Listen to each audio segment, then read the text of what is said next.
आज यहाँ पे आए हुए आप सभी महानुभावों को मेरा नमस्कार, सबको मेरा सादर प्रणाम। आज बाबा साहब का जन्मदिन है और हर वर्ष की तरह हम लोग इसे धूमधाम से मना रहे हैं, लेकिन आज एक स्पेशल हम लोगों ने काम किया कि हमारी दिल्ली के जो सबसे शानदार सरकारी स्कूल हैं, schools of specialised excellence, 30 school हैं। ये 30 के 30 स्कूल अब बाबा साहब अम्बेडकर जी के नाम से जाने जाएंगे। उनके नाम से, उनका नाम बदल के आज से होगा doctor BR Ambedkar school of specialised excellence. मैं समझता हूँ कि इससे अच्छी श्रद्धांजलि उनको नहीं दी जा सकती थी, और वो जहाँ कहीं भी होंगे, ऊपर आसमान में उनकी आत्मा अगर देख रही होगी तो मैं समझता हूँ कि वो बहुत खुश होंगे, उनकी आत्मा बहुत खुश होगी और हमें खूब आशीर्वाद देगी।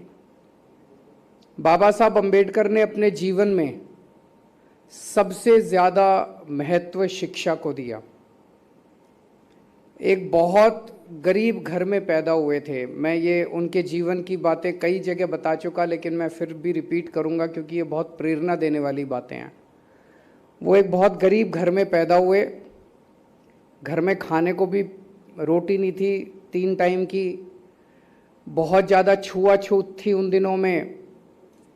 स्कूल में जाते थे तो क्लास के बाहर बिठा दिया जाता था उस जाति के लोगों को। उस बैकग्राउंड से आके वो 1913-14 में कोलंबिया यूनिवर्सिटी PhD करने के लिए गए। मैं कई बार सोचता हूं कि आज के ज़माने में भी, और उसके बाद कोलंबिया यूनिवर्सिटी से PhD करने के बाद उन्होंने लंदन स्कूल ऑफ इकोनॉमिक्स से उन्होंने दूसरी डॉक्टरेट की। 2 डॉक्टरेट विदेशी यूनिवर्सिटीज़ से उन दिनों में की। मैं सोचता हूं आज के ज़माने में भी जब हमारे पास सारे साधन हैं, सब कुछ है, आज के ज़माने में भी लंदन स्कूल ऑफ इकोनॉमिक्स में एडमिशन लेना अपने आप में बहुत बड़ी बात है। और 1913-14 में उन्होंने लंदन स्कूल ऑफ इकोनॉमिक्स में ना केवल एडमिशन लिया, स्कॉलरशिप ली और वहाँ से पढ़ाई करके आए। जिस बच्चे के घर में खाने को नहीं था, जिस बच्चे ने कदम कदम पे छुआछूत का बर्दाश्त किया, मैं आज तो आप गूगल खोल लो, इंटरनेट खोल दो, आपको सारी यूनिवर्सिटीज़ के बारे में पता चल जाता है। आपको इंटरनेट के ऊपर सारी यूनिवर्सिटीज़ के फॉर्म डाउनलोड करने को मिल जाते हैं। उस ज़माने में तो इंटरनेट भी नहीं था। उस बच्चे को बताया किसने होगा कि कोई कोलंबिया यूनिवर्सिटी भी है? उस बच्चे को बताया किसने होगा कि वो लंदन स्कूल ऑफ, उसका फॉर्म कहाँ से लाया होगा वो बच्चा? मैं तो ये सारी चीज़ें सोच सोच के हैरान रह जाता हूँ कि उस शख्स ने अपनी ज़िंदगी में क्या क्या हासिल नहीं किया।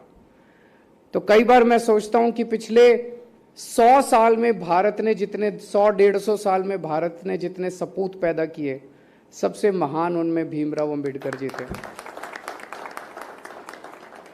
उनका सपना था, उन्होंने खुद अच्छी से अच्छी शिक्षा हासिल की और उनका सपना था कि भारत जब आज़ाद होगा तो हमारे देश के बच्चों को, चाहे गरीब का बच्चा हो चाहे अमीर का बच्चा हो, हमारे देश के हर बच्चे को अच्छी से अच्छी शिक्षा मिलनी चाहिए। अच्छी शिक्षा मिलेगी तभी देश तरक्की कर सकता है। लेकिन पिछले 70 साल के अंदर, 75 साल के अंदर आज़ादी के बाद हमारे देश में 2 तरह की शिक्षा प्रणाली शुरू हो गई। एक शिक्षा प्रणाली थी पैसे वालों के लिए और एक शिक्षा प्रणाली थी गरीबों के लिए। गरीबों के बच्चे सरकारी स्कूल में पढ़ते थे, पैसे वालों के बच्चे प्राइवेट स्कूलों में पढ़ते थे। सरकारी स्कूलों को जानबूझ के 75 साल में और ख़राब और ख़राब और ख़राब कर दिया गया। किसी के पास 2 पैसे भी बेचारा अगर समेट लेता था, बचा लेता था, तो अपने प्राइवेट स्कूल में पढ़ाता था। जब हमारी सरकार बनी, हमारे पास 2 मॉडल थे। कई लोग मुझे आके कहते थे कि आप एक कानून पास कर दो कि IAS अफसरों के, मंत्रियों के, नेताओं के बच्चों को सरकारी स्कूल में डलवाया जाए। बोले जी देखो, अगर सारे IAS अफसरों के और मंत्रियों के इनके बच्चे सरकारी स्कूल में जाने लगेंगे तो अपने आप ही ठीक हो जाएंगे। मैंने कहा हम ये मॉडल लागू नहीं करेंगे, हम दूसरा मॉडल लागू करेंगे। हम सरकारी स्कूलों को इतना अच्छा बना देंगे कि ये सारे लोग अपने आप अपनी इच्छा से अपने बच्चों को सरकारी स्कूल में भेजना चालू करें। जब हमने ये सोचा था और इस भावना को लागू किया, हमें उम्मीद नहीं थी कि इतनी जल्दी हम ये अचीव कर पाएंगे। 5 साल की सरकार में ही हम अचीव कर पाएंगे। 75 साल तक बाकी ये सारी पार्टियां, सारी सरकारें नहीं कर पाई।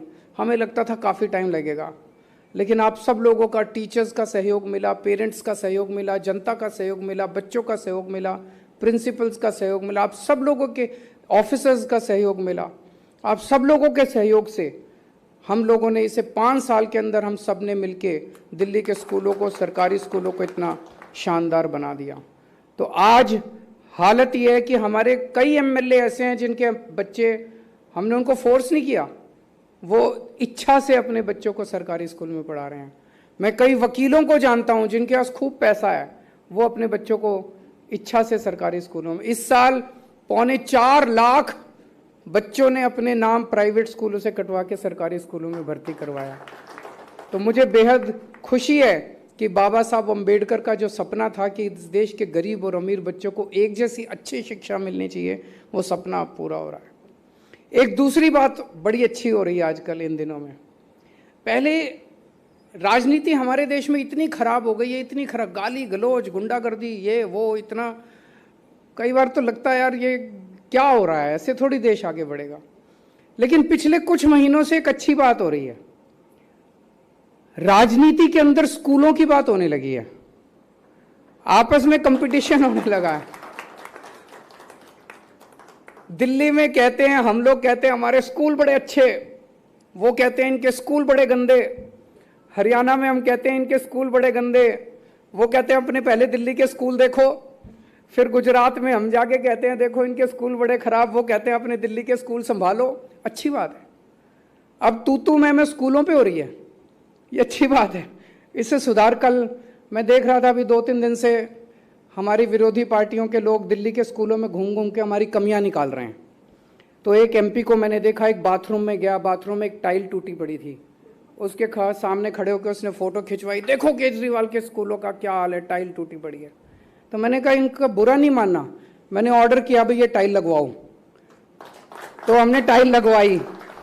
फिर एक एमपी को देखा, वो बोला देखो केजरीवाल, वो एक दीवार पे वाइट वॉश नहीं हुई पड़ी थी, बोला देखो केजरीवाल की दीवार कितनी खराब है, तो हमने दीवार ठीक कराई।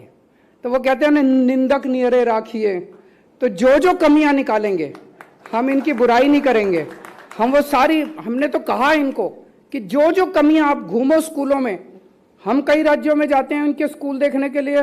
मनीष सिसोदिया जी 2-3 राज्यों में गए तो उन्होंने इनको गिरफ्तार कर लिया, क्या जरूरत है भाई गिरफ्तार करने की।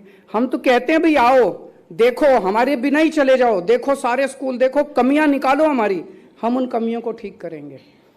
तो ये बहुत बड़ी आज बाबा साहब अम्बेडकर को हम श्रद्धांजलि दे रहे हैं कि देश की राजनीति में शिक्षा एक बहुत बड़ा मुद्दा बनता जा रहा है, स्कूल बहुत बड़ा मुद्दा बनता जा रहा है।